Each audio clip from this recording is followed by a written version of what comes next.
Halo pendengar sekalian, jumpa lagi dengan saya Krisna Tampan yang akan membawakan cerita dari cerpen berjudul Melukis Dendam, ditulis oleh M. Nurfahrul Lukamanul Kakim. Yuk dengerin ceritanya.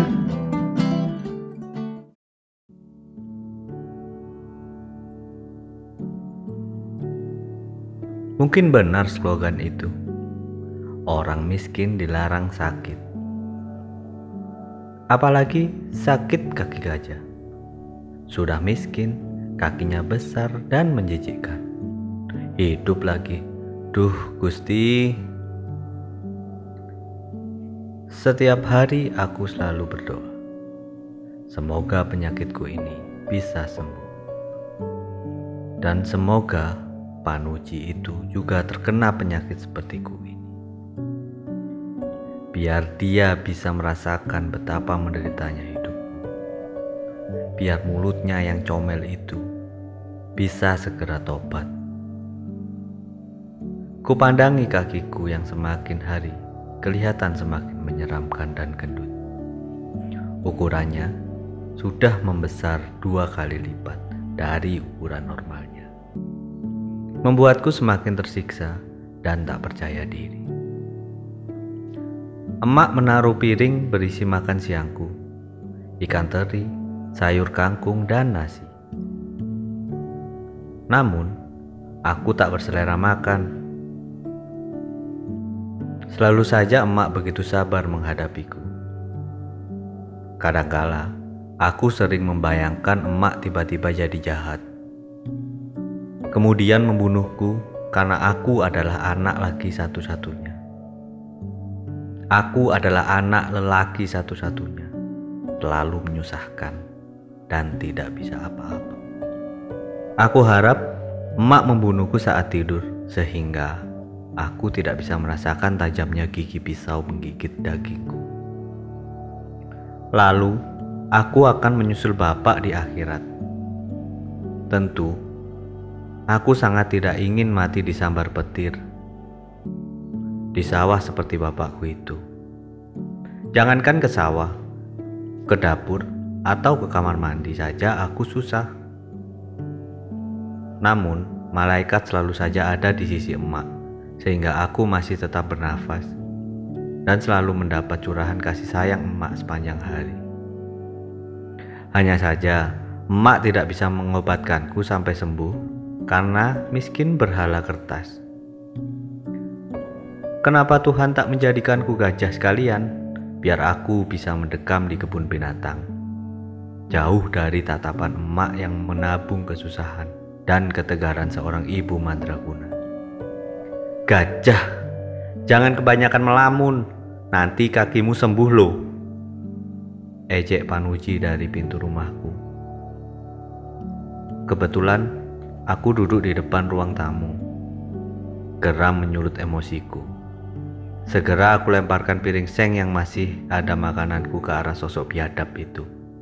Prang! Nyanyian piring itu setelah menabrak kusen pintu. Tentu saja Panuji menggelak dan imbasnya dia menjulurkan lidah dengan puas karena lemparanku gagal. Aku berjanji akan membuatnya tidak punya lidah suatu hari nanti. Panuji segera kabur saat mengetahui emak mendengar keributan itu. Emak begitu marah saat tahu piring dan nasi tumpah ruah di lantai. Emak sepertinya sakit hati dan berkata tidak akan memberiku makan lagi. Aku jadi sangat sedih dan menyesal. Namun emak tak mau mendengar pembelaanku, apalagi mendengarkan permintaanku. Aku ingin memiliki alat lukis. Ngomong-ngomong soal pelukis, aku sangat tertarik. Aku selalu mendapatkan nilai bagus pada pelajaran menggambar saat SD. 15 tahun yang lalu. Namun, kini aku hanya bisa menulis di kertas lecek. Kadang-kadang koran. Dengan bermodal ballpoint dan pensil usang seadanya, kini Aku sedang mencari inspirasi untuk lukisanku. Oh, juga inspirasi membuat Panuji tiba-tiba kehilangan lidah dan kaki, supaya dia berhenti mengejekku lagi. Akhirnya, aku bisa membuat sebuah lukisan. Emak membelikanku peralatan melukis bekas dari uang kiriman saudariku. Setiap hari, aku selalu melukis. Lukisan pertamaku berobjek emak sedang menyapu di bawah pohon jambu biji di depan rumah. Sosok emak memakai daster tuanya dengan rambut yang sudah mulai ubanan tergelung tak sempurna. Pohon jambu di atasnya tampak sangat rimbun. Riwayat pohon jambu biji itu, kata emak, sama dengan usiaku kini. Emak sedang menyapu dedaunan jatuh yang banyak ulatnya. Lukisanku mengisahkan keseharian hidup emak, karena hanya itulah objek yang kukenal setiap hari. Lalu ada lukisan emak sedang memarahi anak-anak kecil yang sedang memanjat pohon jambu seenaknya sendiri, sehingga mengotori pelataran rumah. Jadi emak harus menyapu lagi dan lagi. Jadi emak harus menyapunya lagi dan lagi. Emak sedang menggoreng ikan teri dengan persediaan kayu bakar yang semakin menipis. Pasokan kayu kering semakin berkurang karena gerimis menyelimuti hari demi hari. Wajah emak begitu tegar, seolah menyembunyikan kepedihan dan kerinduannya pada anak-anaknya. Saudaraku ada 2, Rista sudah menikah dan tinggal dengan suaminya di kecamatan lain. Weni merantau ke Hong Kong. Beberapa bulan lalu sempat pulang, namun penampilannya seperti laki-laki aneh. Tapi emak tak peduli, asalkan Weni rajin mengirim uang. Sosok lukisanku berikutnya adalah tentang emak dan aku. Emak mengangsurkan piring makanan untukku. Kutampilkan kaki gajahku dengan dramatis, dan ketegaran emak juga ketara sekali. Lukisan ini aku buat dengan penuh penjiwaan, sampai-sampai mataku ikut berkabut, tersedot oleh keharuannya. Akhirnya, lukisan ini kuselesaikan juga. Keesokannya, hujan deras kembali mengguyur. Ada tamu berteduh di rumah kami, karena hanya rumah kami yang terletak di jalan penghujung kampung, selain rumah Panuji yang terletak beberapa meter dari rumahku. Namun, orang itu lebih memilih berteduh di rumah kami.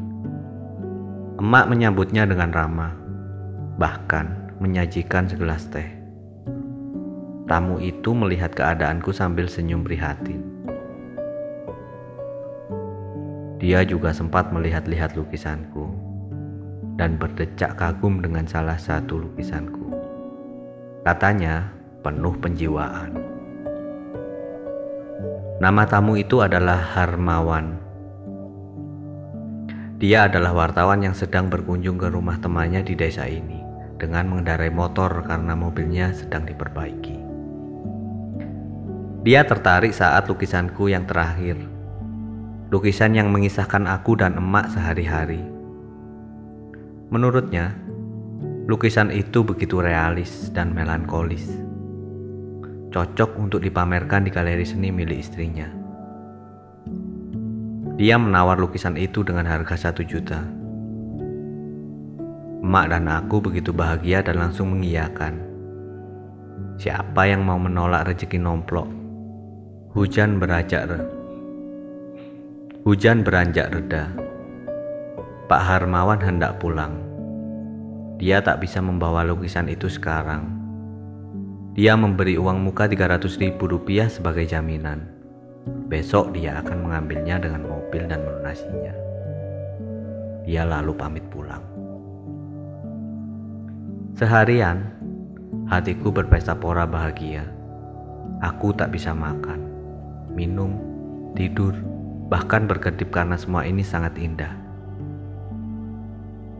Mungkin ini arti sebuah kesuksesan. Aku berniat melukis lagi, namun Hatiku begitu bergelora, sulit dikatakan dengan ucapan biasa.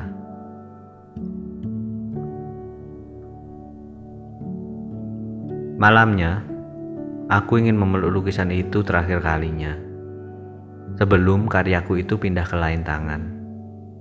Namun, aku takut merusaknya. Keesokan harinya, aku bangun dengan wajah ceria. Mendadak aku merasa diriku orang tertampan di dunia. Tapi, lukisanku tiba-tiba hilang. Siapa yang mencuri? Kepalaku meledak-ledak karena panik. Degup jantungku seolah berhenti dan meletus dengan hebat tersebab panik dan bingungnya. "Emak, di mana lukisanku?" teriakku sambil meratap. Emak datang tergopoh-gopoh. Aku sudah ngesot di lantai. "Lukisan yang mana, Tole?" tanya emak bloon. Aku menyeret tubuhku keluar kamar ke dalam rumah, sampai akhirnya ke dapur. Tak peduli aku mirip gajah ngesot. Betapa kagetnya aku mengetahui lukisan emasku dibuat bahan bakar pengganti kayu bakar oleh emak. Hatiku mencelos luar biasa dan tangis ratapanku menjadi-jadi. Aku lupa betapa emakku ini sangat baik hati, pikun, dan agak rabun. Jeritanku membelah kedamaian pagi itu. "Bangun, Le!" Emak mengguncang-guncangkan tubuhku. Aku gelagapan bangun. Ternyata itu cuma mimpi. Aku tidak pernah punya lukisan. Kenyataan yang pedih. Bahkan mencukupi isi perut sehari-hari saja susah, apalagi membeli alat lukis. Aku menghela nafas. Tapi aku patut bersyukur. Emak kembali menghidangkan makan siang untukku. Ketulusan tersirat di wajahnya yang penuh gurat-gurat tua. Aku tersenyum. "Matur nuwun, Mak." Aku menyalami emak sambil menangis. Emak mengelus pundakku dengan lembut. Di rumahnya, kondisi Panuji baru saja selesai diperiksa bidan. Panuji dilanda demam hebat semalam tadi. Kedua kakinya terasa panas dan perih, namun tidak ada luka. Lipatan kakinya terasa bengkak. Bidan menyimpulkan Panuji menunjukkan gejala kaki gajah. Beberapa bulan kemudian, kedua kaki Panuji mulai semakin membesar. Adanya wabah kaki gajah itu membuat aparatur dan bidan desa sepakat untuk melakukan pembasmian dengan pengasapan pada nyamuk pembawa larva cacing filaria. Penyebab utama elephantiasis dan sosialisasi dalam pemberian dietil karbamasin, obat filariasis yang ampuh dan aman. Panuji sangat frustasi dengan penyakit kaki gajah yang membuatnya tersiksa lahir batin. Saat stresnya memuncak, dia nekat menyayat kaki kanannya yang membengkak dengan pisau. Hal itu membuat kakinya terinfeksi parah dan bidan menyarankan untuk membawa Panuji ke RS Kabupaten agar kakinya diamputasi. Kini kaki Panuji tinggal satu dan bengkak karena elephantiasis. Dia juga dipasung. Kalau tidak, dia bisa melukai dirinya sendiri lagi atau bahkan orang lain. Sementara itu, Santoso mulai membuat lukisan pertamanya. Weni mengiriminya cukup uang untuk membeli alat lukis bekas. Saudarinya itu mendapatkan bonus dari majikannya. Tempo hari, pohon jambu biji di depan rumahnya roboh karena tersambar petir. Sinar surya yang hangat menyelimuti calon kayu bakar dari pohon jambu yang dijemur emak siang itu.